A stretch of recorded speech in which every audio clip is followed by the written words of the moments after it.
Sou Jorge Lira, professor de matemática da Universidade Federal do Ceará, atuo na pauta de políticas públicas em educação básica, sobretudo no tema da avaliação, em cooperação com várias entidades governamentais e não governamentais. Então, as avaliações de larga escala em matemática, matemática básica, aplicadas tanto ao ensino fundamental quanto ao médio, são pautadas em matrizes de referência que são um resumo, um recorte das habilidades matemáticas, das competências matemáticas gerais. As competências matemáticas são multidimensionais, envolvem compreensão conceitual, envolvem fluência procedimental, envolvem estratégias de resolução de problemas, analogias, comunicação das metodologias matemáticas, enfim, é um todo bastante complexo e as avaliações, via de regra, de certa forma reduzem essa complexidade a uma lista de habilidades que foram escolhidas, inclusive, previamente aos currículos terem sido estabelecidos no Brasil. Portanto, as avaliações certamente trazem evidências que são importantes, que norteiam políticas públicas, que baseiam tomadas de decisão, inclusive pedagógicas, no chão de sala, mas certamente precisam de uma revisão global por conta, obviamente, de, primeiro, alinhar-se aos objetivos curriculares que hoje são mais explícitos, depois de trazer evidências mais assertivas, mais pedagógicas, para que o professor possa ter sua ação docente completamente embasada em evidências. E, por fim, que dê conta dos processos cognitivos que são de alta complexidade em matemática. O teste ele tem um papel fundamental quando chegar à sala de aula. O teste, de fato, norteia, acaba norteando o currículo. Isso é uma situação muito prática, muito comum, muito corriqueira nas escolas. De forma que a responsabilidade, quando você propõe um modelo de avaliação, enfim, tem várias camadas. Não só em relação aos dados e evidências como são usados, mas a toda a repercussão de escolhas curriculares e metodológicas que o professor executa, desde o comecinho da formação dos aprendizes ali no Fundamental 1. Portanto, o redimensionamento, essa nova arquitetura de tarefas tem implicações imediatas em sala de aula. Primeiro, as crianças devem ser expostas a tarefas que sejam abertas, ou seja, que não tem necessariamente uma resposta única ou que não tem um único caminho para se atingir essa resposta, né?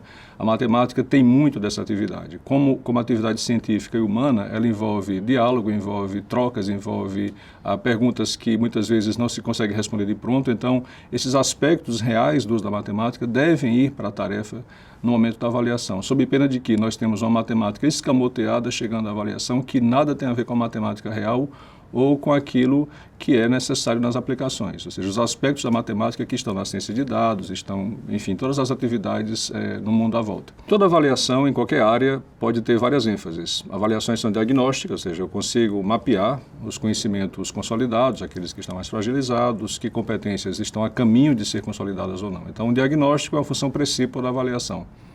A outra é de caráter somativo. Isso, basicamente, é o que hoje dá o tom da avaliação de larga escala no Brasil. Esse aspecto somativo que é institucional, ou seja, é um balanço geral, vamos arrumar a casa, vamos ver o que fizemos em 8 ou 3 anos de trabalho, se for ensino médio ou fundamental. Mas é um aspecto, digamos, consumado. São fatos que dizem respeito, repito, a um balanço administrativo gerencial do sistema educacional. Então, esse aspecto somativo é muito prevalente hoje na educação brasileira, tem sua finalidade óbvia, porque guia as políticas públicas, mas é um aspecto. E, além essas facetas diagnóstica e somativa, o formativo se impõe necessariamente, que a gente está falando de contextos de recomposição de aprendizagens, de desenvolvimento de competências complexas. Não se consegue dar atenção a essas demandas da recomposição e desenvolver competências complexas sem o aspecto formativo da avaliação. O que quer dizer formativo? Quer dizer que é uma avaliação muito mais próxima da instrução. É uma avaliação que não se divorcia da instrução, que está, de fato, acoplada ao processo de ensino-aprendizagem. Então, numa avaliação formativa, se coloca explicitamente quais os objetivos do que está sendo avaliado, o que é que se quer avaliar, por que se quer avaliar e de que forma. E o mais importante, o elemento carro-chefe da avaliação formativa é a devolutiva, ou seja, uma vez que os objetivos de se avaliar estão explícitos, a comunicação dos resultados faz menção a esses objetivos, em que medida foram atingidos, por que não foram atingidos, se não foram atingidos, o que fazer, não apenas chorar sobre leite derramado, mas intervir pedagogicamente no que é necessário para cada indivíduo, de acordo com suas especificidades e de acordo com as metas comuns. A avaliação formativa é indispensável para a equidade, não só para que a gente atinja os objetivos em nichos, mas que atinja igualmente os objetivos para todos segundo diferentes caminhos. As avaliações somativas, elas, por várias questões protocolares, elas são avaliações que são externas, ou seja, elas vêm de fora do sistema, têm um papel de balanço, de accountability, então tem essa independência, digamos, esse caráter de auditoria. A avaliação formativa, no outro extremo, ela é extremamente atrelada, como já foi dito, ao processo de instrução. A avaliação formativa depende necessariamente da participação do professor em vários níveis. Primeiro, o professor é quem comunica os objetivos de aprendizagem que estão sendo avaliados. O professor é o grande motor, o grande dínamo do processo de avaliação para que ele possa ser acreditado pela escola. Se o professor não valida o teste, se não valida o formato em que a avaliação é internalizada pela escola e na sua prática docente, ela não ocorre, ela não tem validade pedagógica. E mais fundamentalmente, a comunicação dos resultados não é uma comunicação que, enfim, algum agente externo leva para a escola na forma de dados agregados, mas é uma comunicação muito vinculada à interação com o aluno. Indispensavelmente essa comunicação se dá com o aluno.